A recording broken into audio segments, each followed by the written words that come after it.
Hallelujah. Praise the Lord. Hallelujah. ദൈവത്തിൻ്റെ അതിപരിശുദ്ധമായ നാമം വാഴ്ത്തപ്പെടുമാറാകട്ടെ. പുതിയ പ്രഭാതം വീണ്ടും നിങ്ങളോടൊപ്പം ദൈവസന്നിധിയിലായിരിക്കുവാൻ എൻ്റെ ജീവിതത്തിൽ ഒരുക്കി തന്ന നല്ല അവസരത്തിനായി ഞാൻ ദൈവത്തെ സ്തുതിക്കുന്നു. അതിതളുർക്കും വേനലടുക്കും കാന്തൻ വന്നിടും, കുറുപ്രാവിൻ ശബ്ദം വാനിൽ മുഴങ്ങാൻ കാലമായല്ലോ.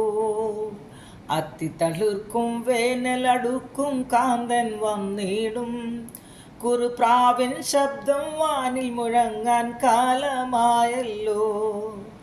നിൻവചനം നിറവേറുന്നേ, മാറ്റൊലികൾ കേൾക്കുന്നേ, അടയാളങ്ങൾ കാണുന്നുണ്ട്, വേഗമൊരുങ്ങുക നാം.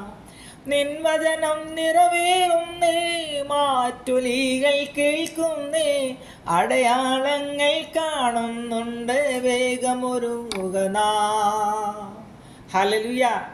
Praise the Lord. കർത്താവിൻ്റെ വരവിനെ വിളിച്ചറിയിക്കുന്ന അനേക സംഭവങ്ങൾ നമ്മൾ ഈ ഭൂമിയിൽ കണ്ടുകൊണ്ടേയിരിക്കുന്നു പ്രിയപ്പെട്ടവരെ. ഹല്ലേലൂയ. ഇതൊക്കെയും കാണുമ്പോൾ കർത്താവിൻ്റെ വരവിന് വേണ്ടി നമ്മൾ ഓരോരുത്തരും ഒരുങ്ങി കാത്തിരിക്കുവാൻ ദൈവം നമ്മളെ സഹായിക്കട്ടെ. ഇന്നത്തെ നമ്മുടെ വചനചിന്തയ്ക്കായി മത്തായിയുടെ സുവിശേഷം 24-ാം അധ്യായം അതിൻ്റെ 32-ഉം 33-ഉം വാക്യങ്ങൾ. അത്തിയെ നോക്കി ഒരു ഉപമ പഠിപ്പീൻ. അതിൻ്റെ കൊമ്പിളതായി ഇല തളിർക്കുമ്പോൾ വേനലടുത്തു എന്ന് നിങ്ങൾ അറിയുന്നുവല്ലോ. അങ്ങനെ നിങ്ങൾ ഇതൊക്കെയും കാണുമ്പോൾ അവൻ അടുക്കൽ വാതിക്കൽ തന്നെ ആയിരിക്കുന്നു എന്ന് അറിഞ്ഞുകൊള്ളുവീൻ. ഹല്ലേലൂയ. Praise the Lord. അത്തി തളിർക്കുന്നതും ഹല്ലേലൂയ അതിൻ്റെ കൊമ്പിളതായി തളിർക്കുന്നത് കാണുമ്പോൾ ഹല്ലേലൂയ നമ്മൾ ഹല്ലേലൂയ തിരിച്ചറിയേണ്ട ഒരു കാര്യമുണ്ട് ദൈവമക്കളെ. നമ്മുടെ കർത്താവിൻ്റെ വരവ് ഏറ്റവും അടുത്തിരിക്കുക. ഹല്ലേലൂയ. ആ വരവിന് വേണ്ടി നമുക്ക് ഓരോരുത്തർക്കും ഒരുങ്ങാം. ഹല്ലേലൂയ. ഇനി നമുക്ക് അധിക കാലങ്ങളൊന്നുമില്ല. നമ്മുടെ ചുറ്റുപാടിലേക്ക് നമ്മൾ ശ്രദ്ധിച്ചു കഴിഞ്ഞാൽ ഹല്ലേലൂയ ദൈവവചനം ഇപ്രകാരം പറയും, നിങ്ങൾ യുദ്ധങ്ങളെയും യുദ്ധശ്രുതികളെയും കുറിച്ച് കേൾക്കും. ഹല്ലേലൂയ. ക്ഷാമവും ഭൂകമ്പവും അവിടെവിടങ്ങളായി ഉണ്ടാകും എന്നൊക്കെ നമ്മൾ ദൈവവചനം വായിക്കുന്നുണ്ട്. അതൊക്കെ നിവൃത്തിയായിക്കൊണ്ടിരിക്കുക. ഇതൊക്കെ കാണുമ്പോൾ ഭയപ്പെടുകയല്ല വേണ്ടത്.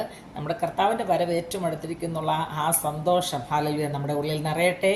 അതിലുപരിയായി കർത്താവിൻ്റെ വരവിന് വേണ്ടി നമുക്ക് എവിടെ ഏതെങ്കിലും ഭാഗത്ത് ക്രമീകരിക്കപ്പെടുവാനുണ്ടെങ്കിൽ ക്രമീകരിക്കപ്പെടുവാൻ, നമുക്ക് ചെയ്തു തീർക്കുവാനുള്ള ദൗത്യങ്ങൾ എത്രയും വേഗം ചെയ്തു തീർക്കുവാൻ ദൈവം നമ്മളെ സഹായിക്കട്ടെ എന്ന് ഞാൻ ആത്മാർത്ഥമായി പ്രാർത്ഥിക്കുന്നു.